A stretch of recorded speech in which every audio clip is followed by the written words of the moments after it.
Welcome back to another episode of Ask Coach Matthew. In this episode, we're going to look at a 90-minute training session on how to beat the offside trap. We'll start out with a warm-up component. And then from the warm-up component, we'll transition into a technical component. The technical component will then transition that into our tactical component. And then we'll bring all of that back together with our end game.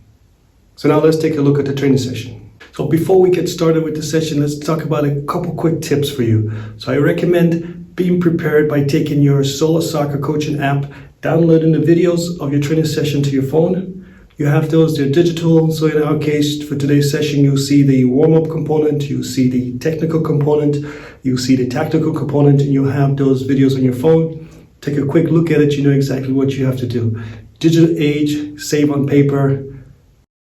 Point. Always try to have a pre-training routine that you do with your team.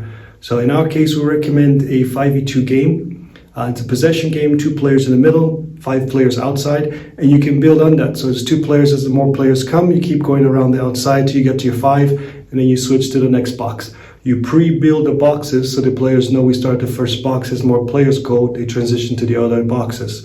This gives you the opportunity to talk to the players beforehand, talk to the parents beforehand if you need to do any logistics, or just keep on setting up your training session. Talk within your other coaching staff to see how the day is going. Little logistics and stuff before practice. So now let's take a look at the training session. Let's start out with the warm-up component. Warm-up component is a visual training with the ball exercise. So in our scenario, the distances are set up in a 15-meter box. So each red cone is 15 meters apart. We've done this exercise using 10 players, but you can do it also with less players and set up 2 different boxes if you have less players. We've set this up with the assumption we'll have 20 players, so there's 10 players in each box. If you have 8 players, then obviously it's smaller. If you have 16 players, then you do 2 boxes of 8. The explanation of this is you're trying to get used to the players, that each player on one team has a ball. So the blue team, there's 2 players, one of them has a ball, red team the same, yellow team the same, and the purple team the same. And this exercise, the sky blue team is in the middle. They receive the ball from whichever color vest on the outside, turn and have to give the ball back to the opposite, to the same player, to the different player on the same team in the box. So you're working with their visual, they have to be visually looking where the player is. Receive the ball. If they get it from a red player, they have to give it back to the red player on the other side, and then go and try to find another ball. So we do this for about a minute, and then we rotate the players in the middle. So you keep on rotating the players that everyone gets a chance, and to make it more challenging for the players, we add that the balls on the outside can be switched, and the players on the outside are moving continuously on the outside. So it becomes more game realistic now. So the players are trying to keep their head up after they receive the ball. The players on the outside are communicating with them, letting them know red team is here, I'm here, that they know who the next pass is coming to. And this whole visual effect is what we're trying to get the players at this early age used to, that heads up, they receive the ball, and they check in behind their shoulders before they receive the ball to know where the next opponent is coming from or where the next pass should be going to. And these are the coaching points that you try to bring into for the players at this warm-up exercise. The 4th technical component is a counterattack training exercise.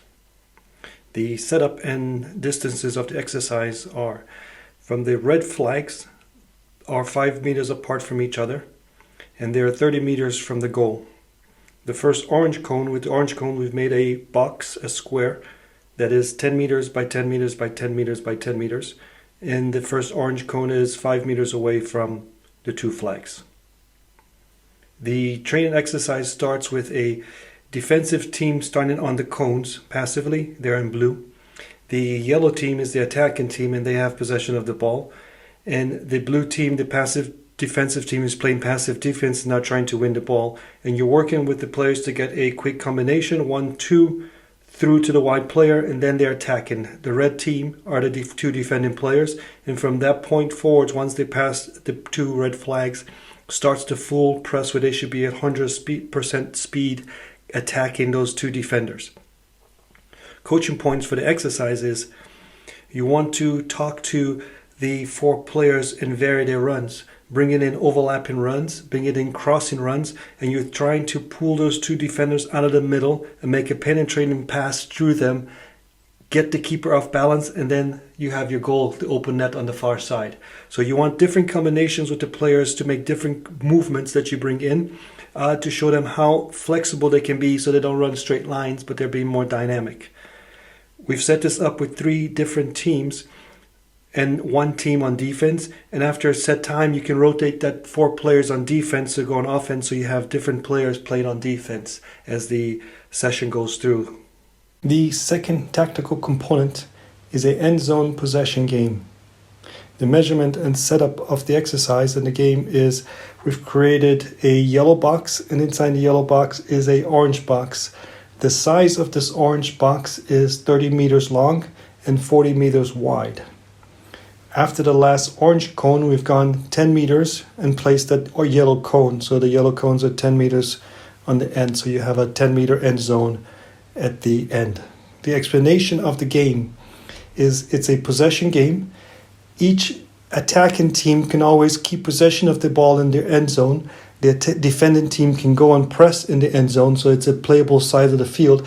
But once the ball leaves and gets into the orange cone zone, it has to be played in there, and they can't play a back pass anymore. So, and then it's a possession game in the orange. To score a goal, the attacking team has to make a pass over the orange line to a player who stops it on the other side of the line, or a player dribbles across and stops the ball on the other side of the line. You can also play a long ball in, and they receive it on the air. So it doesn't have to be a short pass, it could be a long pass behind the defense. Coaching points for this exercise. We use the orange cones to represent the offside line. So you're trying to teach your players to learn that timing, that they don't run into where the pass is coming before the ball comes. So that's the idea. The big coaching point behind this game is that offside trap, beating that offside trap with the pass coming in.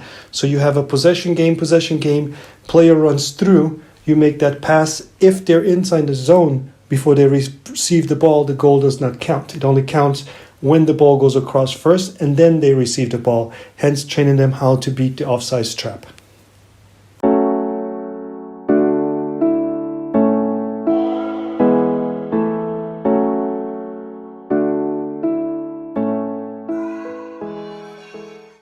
Thank you for watching this week's episode. Hope you've enjoyed learning some new techniques on how to develop your team in the under 18 and under 17 age group. Don't forget to look at our Udemy official online coaching course for additional soccer courses and online coaching group training for all the age groups from U5 to the under 6 to 7s to 8s to 9s, 10s, all the way to the under 18s. Don't forget to like the video and subscribe to Ask Coach Matthew for weekly updates.